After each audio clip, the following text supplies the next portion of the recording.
ஆன்மீகம் சேனல் நேயர்களுக்கு எனது அன்பின் காலை வணக்கம்.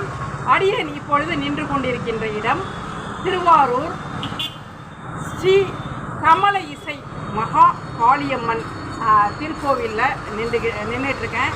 கீழே வீதி பஸ் ஸ்டாப்புக்கு பக்கத்திலே இந்த காளியம்மன் தாய் வெற்றியிருக்காங்க.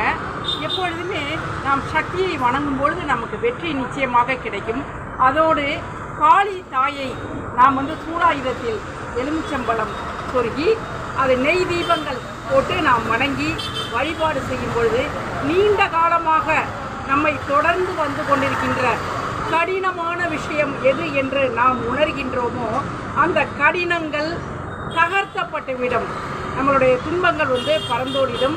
நிச்சயமாக அந்த தடையை அகற்றக்கூடிய ஒரு மாபெரும் வல்லமையும் சக்தியும் படைத்தவள் என்றால் அது ஸ்ரீ காளி தேவிதான் என்பதை உணர வேண்டும். செவ்வாய்க்கிழமைகளில் சிகப்பு நிற மலர்களை கொண்டு வச்சு தாயை நாம் வணங்கி நெய் தீபம் போட்டு தொடர்ந்து 11 வாரங்கள் செய்து வழிபட்டால் நமக்கு நடுவில் இருக்கக்கூடிய ஸ்க்ரீன் ஒரு தடை என்று சொல்வார்கள் அல்லவா, அந்த தடைகள் நிச்சயமாக விலகிவிடும் என்பதை அறிவோம். இப்போ இந்த காளி திருக்கோவிலை பார்ப்போம்.